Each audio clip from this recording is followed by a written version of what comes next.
আসসালামু আলাইকুম সুপ্রিয় দর্শক, আমার বাংলাদেশের কৃষি চ্যানেলে আপনাদেরকে স্বাগতম। এই ছোটো পেঁপে গাছে কি পরিচর্যা করলে পেঁপে গাছে তাড়াতাড়ি পেঁপে আসবে? এই পরিচর্যা করার পরে 15 দিনের মধ্যে পেঁপে আসবে, এটা আমি গ্যারান্টি দিয়ে বলতে পারি। আপনারা ভিডিওটি ধারাবাহিকভাবে দেখতে থাকুন, স্কিপ না করে। চলুন শুরু করি। পেঁপে গাছের চারপাশে মাটি সরিয়ে আমি গর্ত করে নিলাম। এর মধ্যে সবজির খোসা, ফ্রুটের খোসা, আগাছা সব রকম দিব গর্তটাতে।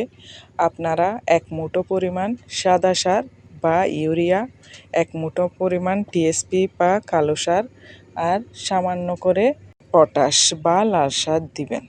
সবগুলো দিয়ে মাটি দিয়ে সম্পূর্ণভাবে ঢেকে দিবেন ভালো করে। এই পরিচর্যাটা করলে অবশ্যই আপনারা ভালো ফলন পাবেন। এইভাবে পরিচর্যা করলে অল্প দিনের মধ্যে আপনারা পেঁপে গাছে ফুল আসতে দেখবেন। এইভাবে সম্পূর্ণ গর্ত আমি মাটি দিয়ে ঢেকে দিব। সম্পূর্ণ ঢেকে দেওয়ার পর দেখতে পাচ্ছেন আমি সম্পূর্ণ ঢেকে দিলাম। এরপরে দেখেন গাছের গোড়ার এখানে আমি কিছুই করি নাই। এখন এখানে গাছের এখানে দেখতে পাচ্ছেন শেকড় দেখা যাচ্ছে উপরে। আমি এখন মাটি দিব যাতে শেকড়গুলো পুষ্টি পায়।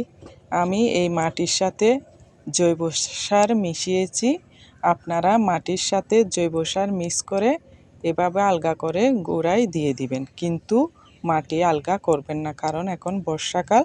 তাই আমার মতো এভাবে আলগা করে জৈব সারযুক্ত মাটি দিয়ে দিবেন। এরকম ভিডিও পেতে আমার চ্যানেলটি সাবস্ক্রাইব করুন, লাইক কমেন্ট শেয়ার করুন।